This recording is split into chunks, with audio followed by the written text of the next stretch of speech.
যে পিতা মাতার মাধ্যমে আল্লাহ তাআলা আমাকে আর আপনাকে দুনিয়ায় নিয়ে আসলেন, যে পিতা মাতার মাধ্যমে আল্লাহ তাআলা আমাকে আপনাকে বড় বানাইলেন, সফলতা শিখার তৌফিক দিলেন, যে পিতা মাতা আপনাকে আর আমাকে লালন পালন করলেন, যে পিতা মাতা আপনাকে আমাকে নিঃস্বার্থ ভালোবাসা দিয়ে বড় করলেন, যে পিতা মাতা আপনাকে দয়ার মহব্বত করলেন, দুনিয়াতে এমন কোন মানুষ পাবেন না, এমন কোন লোক পাবেন না, এমন কোন বন্ধু পাবেন না, যেই বন্ধু, যেই ভাই বোন, যেই আহবাব দোস্ত আপনাকে নিঃস্বার্থ ভালোবাসবে।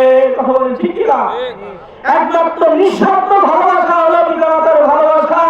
আর এই ভালোবাসার মূল এমন একটা জজ্বা আল্লাহ তাআলা পিতামাতার অন্তরে দিয়ে দিয়েছেন, এমন একটি জজ্বা, এমন একটি জালাম যেটা পিতামাতাকে আল্লাহ তাআলা দিয়ে দিয়েছেন।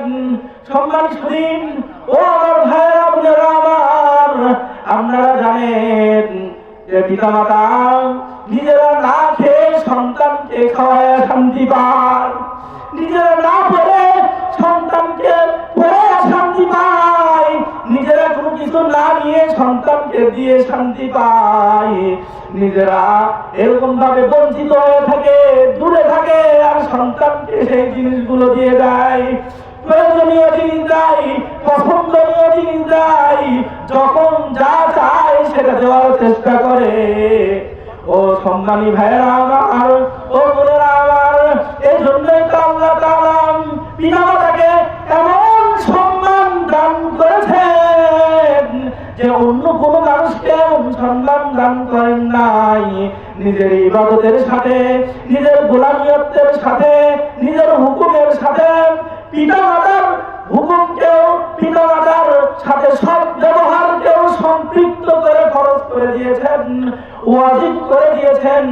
আল্লাহ তাআলার যেই বান্দারা পিতামাতাকে ভালোবাসবে না, যারা অবাধ্য হবে, যারা পিতামাতাকে গালমন্দ করবে, অকাট্য ভাষায় গালাগালিজ করবেন, এরকম ভাবে তাদেরকে ঘর থেকে অন্যায় ভাবে বের করে দেবে, যারা পিতামাতার অবাধ্য হবে তাদের জন্য আল্লাহ তাআলা ঘোষণা করেছেন, দুনিয়াতে তাদের প্রতি অভিশাপ করেছেন, জান্নাত তাদের জন্য হারাম করে দিয়েছেন।